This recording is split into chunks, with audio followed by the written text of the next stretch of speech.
जय मसीह सम्पूर्ण दर्शक महानुभावहरूलाई म आजको सन्देशद्वारा तपाईँहरूलाई फेरि पनि एकपटक सृष्टिको प्रारम्भमा लान चाहन्छु, जहाँ परमेश्वरले गर्नुभएको अद्भुत कार्यहरूलाई म आजको सन्देशमा बताउन चाहन्छु। यसभन्दा अगाडिका प्रसारणहरूमा परमेश्वरको गुरु योजना, डाइनोसरको अस्तित्व अनि लुसिफर जलप्रलय बारे जुन सन्देशहरू प्रस्तुत गरिएको छ, त्यो सबै सन्देशहरू एउटै थिममा आधारित छ, जसले हामीलाई सृष्टिको अति नै प्रारम्भमा लाँदछ, जहाँ परमेश्वरले गर्नुभएको महान कार्य अनि सृष्टिको अद्भुत घटनाबारे बताउँदछ। र आजको यो सन्देश पनि म यही विषयमा नै जोड्न लागेको छु अनि यस सन्देशद्वारा पनि अझै केही धेरैजनाको हृदयमा भएको जिज्ञासाको उत्तर दिनेछ भन्ने कुरालाई म विश्वास गर्दछु। यसकारण प्रियहरू, आज पनि तपाईँहरू यस सन्देशमा मसँग अन्तसम्म जोडिरहनुहोला र सन्देशमा तपाईँहरूमध्ये कतिजना नयाँ दर्शकहरू हुनुहुन्छ भने म तपाईँहरूलाई विनम्र आग्रह गर्दछु, यसभन्दा अगाडिका सन्देशहरू परमेश्वरको गुरु योजना, डाइनोसरको अस्तित्व अनि लुसिफर जलप्रलय बारे क्रमैसँग सुन्दै आउनुहोस् अनि त्यस पश्चात यो सन्देशलाई सुन्नु भए यस विषयमा दिएको शिक्षा तपाईँहरूको अगाडि स्पष्ट हुनेछ। जब मैले यस विषयलाई अध्ययन गर्दै थिएँ, मेरो मनमा कतिवटा जिज्ञासाहरू थियो, जुन जिज्ञासाहरू तपाईँहरूको पनि जिज्ञासा हुन सक्दछ। त्यो के भनेदेखिलाई, परमेश्वरले अनन्तको राज्यलाई स्वर्गमा स्थापित गर्नुभयो अनि त्यो अनन्तको राज्यमा राज गर्नको लागि परमेश्वरले मानिसभन्दा पनि पहिला चाहिँ स्वर्गदूतहरूलाई सृष्टि गर्नुभयो। अनि मैले अगाडिबाटै यो कुरो बताइसकेको छु कि पाप चाहिँ अदनको बगैँचाबाट सुरु भएको होइन, तर पाप चाहिँ स्वर्गबाट सुरु भएको हो। अनि स्वर्गमा उहाँले सबैभन्दा पहिला सृष्टि गर्नुभएको प्राणी स्वर्गदूतहरूमा 1/3 स्वर्गदूतहरू उनीहरूको प्रधान स्वर्गदूत लुसिफरको पक्षमा लागेर उनीहरूले परमेश्वरको विरुद्धमा पाप गरे। पाप स्वर्गबाट सुरु भयो अनि स्वर्गबाट सबैभन्दा पहिला सुरु भएको त्यो पाप चाहिँ थियो घमण्ड। अनि जुन पापको परिणाम स्वरूप त्यो स्वर्गदूत लुसिफर र त्यसको पक्षमा लाग्ने 1/3 स्वर्गदूतहरू स्वर्गबाट खसालिए। अनि हामी के देख्छौँ भनेदेखिलाई, स्वर्गमा जुन पाप भयो त्यसको परिणामलाई हामी उत्पत्ति 1 अध्यायको 2 पदमा यस पृथ्वीमा देख्दछौँ। अनि त्यसरी नै स्वर्गबाट पतित भएका ती स्वर्गदूतहरूद्वारा पृथ्वीमा फेरि मानिसहरू परीक्षामा परेको छ अनि तिनीहरूद्वारा नै अदनको बगैँचामा फेरि मानिसहरूले पाप गरेको कुरालाई हामी देख्दछौँ। त धेरैजनामा यो जिज्ञासा छ कि यो कसरी हुन सक्यो त?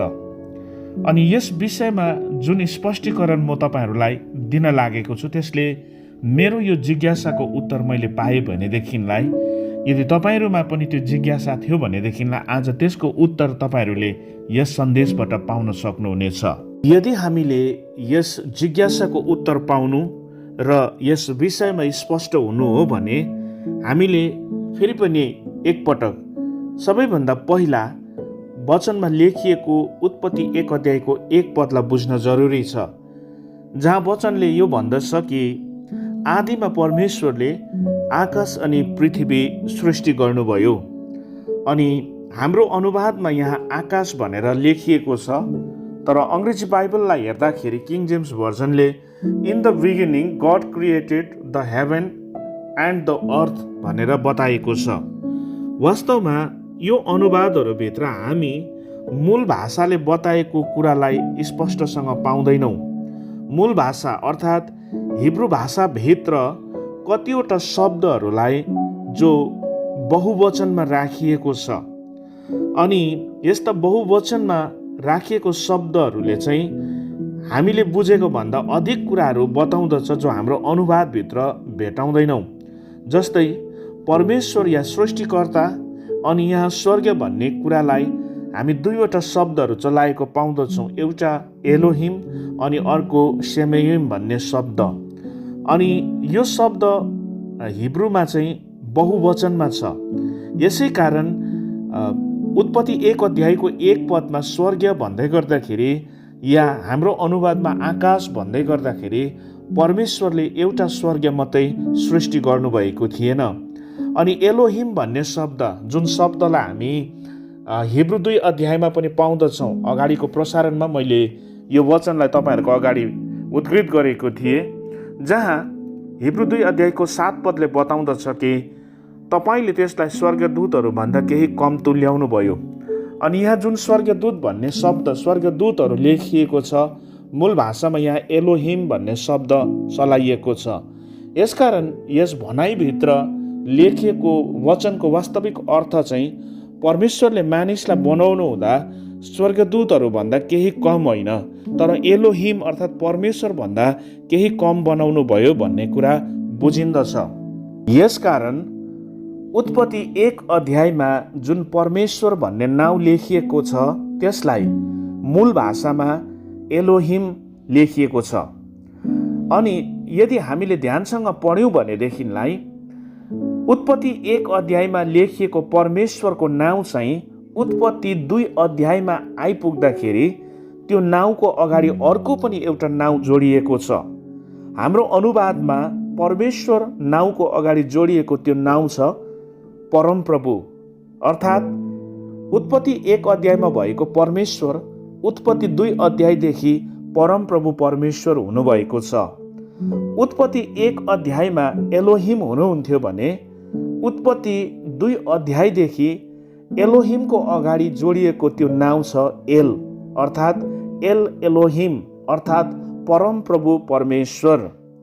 वास्तवमा यहाँ हामीले बुझ्नुपर्ने सत्यता के हो भनेदेखिलाई एलोहिम अर्थात् परमेश्वर चाहिँ मानिसले पाप गर्नुभन्दा अगाडिको मानिस र परमेश्वरको बिचको सम्बन्धको परमेश्वर एलोहिम परमेश्वर हुनुहुन्छ। तर मानिसले पाप गरे पश्चात परमेश्वर अर्थात् एलोहिम मात्रै हुनु भएन, परमेश्वर मात्रै हुनु भएन, तर उहाँ परमप्रभु परमेश्वर हुनुभयो। पाप पश्चातको मानिस र परमेश्वरको बिचको सम्बन्धमा मानिसले सम्बोधन गर्ने परमेश्वरको नाउँको अगाडि जोडिएको नाउँ छ परमप्रभु अर्थात् एल। यसकारण परमप्रभु परमेश्वर भनेर बताइएको हामी पाउँदछौँ। र यो परमप्रभु परमेश्वर जुन नाउँ छ हिब्रू अनुसार एल एलोहिम, यसले चाहिँ परमेश्वरको महानता, उहाँको शक्तिलाई देखाउँदछ। अर्थात् परमप्रभु परमेश्वर सर्वशक्तिमान परमेश्वर। अनि 1 अध्यायमा भएको एलोहिम 2 अध्यायमा एल एलोहिम हुनुको अरू पनि गहिरो कारणहरू छ, जो म अहिले यहाँ तपाईँहरूलाई बताइरहन चाहदिनँ। तर यहाँ हामीले बुझ्न पर्ने यसको एउटा सम्पूर्ण अर्थ हामी सर्वशक्तिमान परमेश्वर अर्थात् एलले चाहिँ परमेश्वरको सामर्थ्यलाई देखाउँदछ भन्ने कुरा बुझ्न पर्दछ। र यो जुन परमप्रभु परमेश्वर भन्ने नाउँ छ हिब्रू भाषा अनुसार एल एलोहिम, एलोहिमको अगाडि जोडिएको यो एल शब्दको अर्थ चाहिँ पावरफुल, माइटी, स्ट्रङ वान भन्ने बुझिन्दछ। यसकारण यसको सम्पूर्ण अर्थ चाहिँ सर्वशक्तिमान परमेश्वर, अल माइटी गड, परमप्रभु परमेश्वर भन्ने बुझिन्दछ। त्यसरी नै 1 अध्यायमा भएको एलोहिम परमेश्वर 2 अध्यायमा एल एलोहिम हुनुको पछाडि अरू पनि कारणहरू छ। तर यो सबै कुराहरू यो सन्देशको विषय नरहेको कारणले म यस विषयमा धेरै कुरा बताइरहन चाहदिनँ। अनि त्यसरी नै उत्पत्ति 1 अध्यायको 1 पदमा पनि जुन परमेश्वर भन्ने नाउँलाई हिब्रू भाषामा एलोहिम बताइएको छ, अनि यो एलोहिम चाहिँ एउटा बहुवचन शब्द भएको कारणले यसको सोझो अर्थ परमेश्वर भन्ने मात्रै हुँदैन, तर परमेश्वरहरू भनेर बुझिन्दछ। मलाई लाग्छ दर्शकहरू यो भनाइसँग परिचित हुनुहुन्छ कि परमेश्वरहरू भन्दै गर्दाखेरि यो एलोहिम शब्दले चाहिँ परमेश्वरको त्रिएकत्वलाई देखाउँदछ, अर्थात् त्रिएक परमेश्वर। अनि त्यसरी नै स्वर्ग भन्ने अर्थात् हाम्रो अनुवादमा आकाश भन्ने शब्दले जो मूल भाषामा सेमेयम भन्ने शब्द चलाइएको छ, जसले बहुवचन भएको कारणले स्वर्गीय मात्रै बुझाउँदैन, तर स्वर्गीयहरू भन्ने कुरा बुझाउँदछ। र यसरी सृष्टिको प्रारम्भमा भएको घटनाहरूलाई सही प्रकारले बुझ्नु हो भनेदेखिलाई यस विषयमा लेखिएको शब्दहरूको मूल भाषाको सही अर्थ के हो त्यो बुझ्न जरुरी हुन्छ। अनि हिब्रू भाषामा चलाइएको यी शब्दहरूको सही अर्थ बुझ्दै गर्दाखेरि चाहिँ सृष्टिको प्रारम्भमा घटेको त्यो घटनाहरूको एउटा सही नक्सा हाम्रो अगाडि आउँदछ। र यहाँ स्वर्गीयहरू भन्ने जुन भनाइ छ त्यसलाई बाइबलको अन्य थुप्रै खण्डहरूले पनि पुष्टि गर्दछ। तर म एउटा खण्ड चाहिँ तपाईँहरूको अगाडि राख्न चाहन्छु, जो प्रेरित पावलले दोस्रो कोरिन्थी 12 अध्यायको 2 देखि 4 पदसम्ममा बताउँदछ। अनि यो भनाइभित्र चाहिँ हामी पावलले तेस्रो स्वर्गीय भनेर सम्बोधन गरेको पाउँदछौँ, जस अनुसार हामी विशेष गरेर 3वटा स्वर्गीयहरू छन् भन्ने कुरा बुझ्न सक्दछौँ, जसलाई बाइबलको अरू पनि वचनका खण्डहरूले पुष्टि गर्दछ। तर मैले यो एउटै खण्ड मात्रै तपाईँहरूको अगाडि राखिरहेको छु, जहाँ यस्तो बताइएको छ, ख्रिस्टमा म एकजना मानिसलाई चिन्दछु जो 14 वर्ष अघि तेस्रो स्वर्गसम्म उचाली लगियो। ऊ शरीरमै लगियो कि शरीर बिनै सो म जान्दिनँ, परमेश्वर जान्नुहुन्छ। म यस मानिसलाई चिन्दछु, शरीरमा हो कि बिना शरीरमा त्यो मलाई थाहा छैन, तर त्यो मानिस स्वर्गलोकमा उचाली लगियो। यो कुरा परमेश्वर जान्नुहुन्छ र त्यहाँ बताउनु नहुने कुराहरू उसले सुन्यो, जुन चाहिँ मानिसले उच्चारणसम्म पनि गर्नु हुँदैन। र प्रेरित पावलले यहाँ जुन तेस्रो स्वर्गको कुरा गरेको छ, यो स्वर्ग चाहिँ स्वर्गहरूको सबैभन्दा माथिल्लो स्तरमा पर्ने स्वर्ग हो, जहाँ परमेश्वरको उपस्थिति छ, अर्थात् उहाँको वासस्थान। र त्यसरी नै बाइबलमा दोस्रो स्वर्गको बारेमा पनि थुप्रै पदहरूलाई हामी पाउँदछौँ, जसमध्येमा 2वटा खण्डहरू जो प्रकाशको पुस्तक 14 अध्यायको 6 पद अनि 19 अध्यायको 17 पदलाई हेऱ्यौँ भने यहाँ मध्य आकाश भनेर लेखिएको पाउँदछौँ, जसलाई ग्रिक भाषामा मेसौरनेमा भनेर लेखिएको पाउँदछौँ। यो शब्दलाई मैले मेरो स्क्रिनमा लेखेको छु, जो हेर्न सक्नुहुन्छ। र मेसौरनमा भन्ने शब्दको अर्थ चाहिँ दोस्रो स्वर्ग भन्ने हुँदछ। अनि त्यसरी नै यदि हामीले पहिलो स्वर्गलाई हेर्नु हो भने यो चाहिँ हाम्रो वायुमण्डलीय क्षेत्र हो। र यो 3 प्रकारको स्वर्गको कुराहरू बाइबलले बताउँदछ। र सेमेयम भन्ने शब्द जो उत्पत्ति 1 अध्यायको 1 पदमा जुन स्वर्गको विषयमा बताइएको छ, जसले स्वर्गहरू भनेर भन्दै गर्दाखेरि बाइबलका यी विभिन्न खण्डहरूभित्र हामी ती विभिन्न स्वर्गहरूको कुरा गरिएको पाउँदछौँ। तर यी 3वटा स्वर्गहरू बाहेक हामी बाइबलमा अर्को पनि एउटा शब्द भेटाउँदछौँ, त्यो शब्द छ स्वर्गलोक। अनि यो स्वर्गलोक भन्ने शब्दमा आधारित कतिवटा वचनको खण्डहरूलाई हामी बाइबलमा पाउँदछौँ, जसमध्येमा एउटा खण्डलाई म तपाईँहरूको अगाडि राख्न चाहन्छु, जो लुकाको सुसमाचार 23 अध्यायको 43 पदमा छ। जब प्रभु येशू ख्रिस्ट क्रुसमा टाँगिनु भएको थियो, 42 पदले भन्दछ, छेउैको एउटा चोरले उहाँलाई भन्नुभएको थियो, तपाईँ आफ्नो राज्यमा आउनुहुँदा मलाई सम्झनुहोस्। अनि उहाँले त्यस समय त्यो चोरलाई भन्नुभएको थियो कि म तिमीलाई साँच्चै भन्दछु, आजै तिमी मसित स्वर्गलोकमा हुनेछौ। वचनको यस खण्डमा लेखिएको स्वर्गलोक भन्ने शब्दलाई किङ जेम्स भर्जनले प्याराडाइज भन्दछ। अनि डेक्स बाइबलको टिप्पणीले यसको अर्थ यो लाउँदछ, स्वर्गलोकको अर्थ चाहिँ रमणीय ठाउँ, परमेश्वरको उपस्थितिले भरिएको ठाउँ, ऐश्वर्यले भरिएको ठाउँ, फरेस्ट भन्ने हुँदछ। अनि प्रभु येशू ख्रिस्टले भन्नुभएको धनी मानिस र लाजरसको दृष्टान्तमा जुन घटनामा हामी अब्राहमको काख भनेर बताइएको पाउँदछौँ, यसलाई पनि अर्थात् त्यो लाजरस गएर बसेको काख अर्थात् अब्राहमको काखलाई पनि स्वर्गलोक अर्थात् प्याराडाइज भनिएको छ। अनि यो सायद सुन्दा तपाईँहरूलाई अचम्म लाग्छ होला कि यस टिप्पणीले अदनको बगैँचालाई पनि स्वर्गलोक भनेर अर्थ लगाएको छ। अर्थात् स्वर्गलोक अर्थात् प्याराडाइजको अर्थ चाहिँ अदनको बगैँचा भन्ने पनि हुँदछ। यसकारण हामी अदनको बगैँचालाई एउटा प्याराडाइज अर्थात् स्वर्गलोक मानिलिन सक्छौँ। धेरैजनाको यो पनि प्रश्न छ कि आज संसारमा अदनको बगैँचा कुन ठाउँमा पर्दछ, किनभने हामीले सुरुमा उत्पत्तिको पुस्तकमा 2 अध्यायको 8 पददेखि हेर्दाखेरि त्यहाँ चाहिँ परमेश्वरको वचनले हामीलाई यो कुरो बताउँदछ कि परमेश्वरले पूर्वतिर अदनमा एउटा बगैँचा लगाउनु भयो र उहाँले बनाउनु भएको मानिसलाई त्यहाँ राख्नुभयो भनेको छ। अनि यहाँदेखि यताको पदहरूलाई पढ्दाखेरि त्यो अदनको बगैँचाको एउटा भौगोलिक नक्सा देखाएको कुरा हामी पाउँदछौँ र धेरैजनामा एउटा विवाद पनि छ। अनि सबैजना यो कुरोमा एकमत छैन कि अदनको बगैँचा यस पृथ्वीमा आज छ या छैन भन्ने कुरामा, किनभने आजसम्म अदनको बगैँचा यस ठाउँमा थियो भनेर पक्कासँगले कसैले पनि बताउन सकेको छैन। तर एउटा कुरा बाइबलले हामीलाई यो सफासँग बताउँदछ कि जुन मानिसलाई परमेश्वरले त्यो बगैँचामा राख्नुभयो, मानिसको अधर्म र मानिसको पापले उनीहरू त्यस ठाउँमा बस्ने योग्यको भएनन्। यसै कारण परमेश्वरले उनीहरूलाई त्यस बगैँचाबाट बाहिर निकालिदिनु भयो अनि त्यस बगैँचालाई अति नै सुरक्षित राख्न कडा पहरेदारहरूलाई खटाउनु भयो।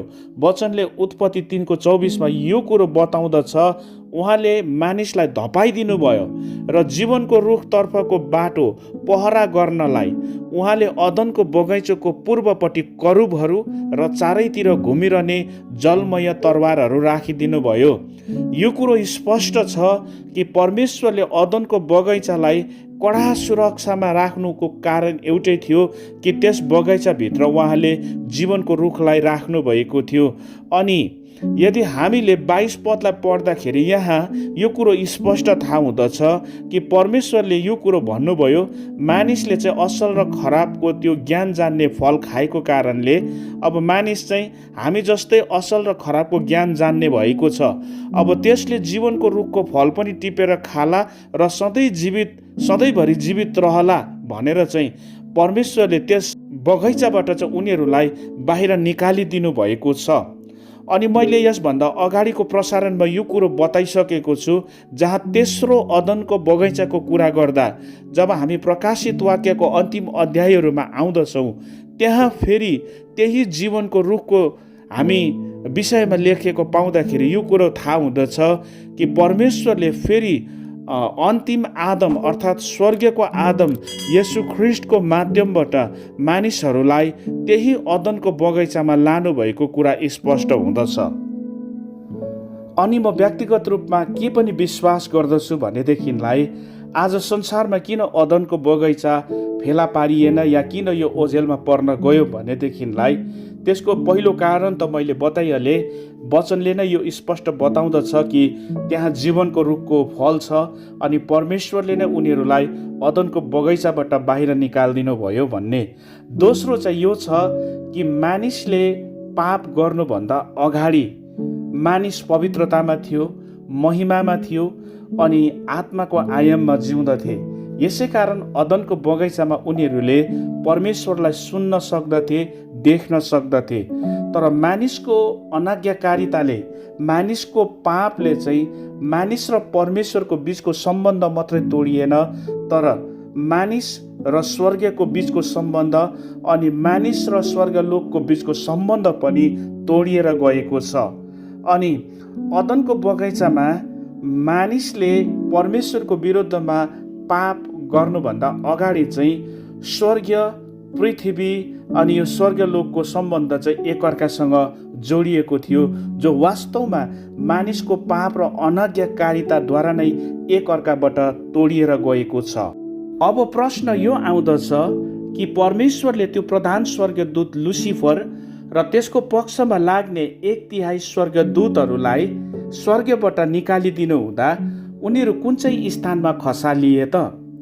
यसलाई स्पष्ट पार्न अझै पनि समय लाग्ने भएको कारण म यसलाई अर्को भागद्वारा फेरि निरन्तरता दिनेछु, किनभने यस विषयलाई अध्ययन गर्दै जाँदा हामीले बुझ्नै पर्ने एउटा महत्त्वपूर्ण एउटा जरुरी कुरा के छ भनेदेखिलाई यसरी पतित भएका स्वर्गबाट निकालिएका ती स्वर्गदूतहरूले चाहिँ एउटा आफ्नै राज्यलाई स्थापित गर्दछ अनि त्यो चाहिँ परमेश्वर र परमेश्वरको राज्यको विरुद्धमा खडा भएको छ अनि त्यसले आज युद्ध गरिरहेको छ। अनि वचनले हामीलाई एउटा शक्तिशाली अगमबानी के गर्दछ भनेदेखिलाई त्यो पतित भएको स्वर्गदूतहरू चाहिँ एक दिन यस पृथ्वीमा खसालिनेछ, जुन विषयमा लेखिएको अगमबानी प्रकाशको पुस्तक 12 अध्यायको 7 देखि 9-10 पदहरूमा पढ्दै जाँदा थाहा लाग्दछ। हवस् त प्रिय मित्रहरू, फेरि हामी अर्को भागद्वारा यस विषयलाई अगाडि बढाउने छौँ। परमेश्वरले तपाईँहरू सबैजनालाई आशिष दिउन्।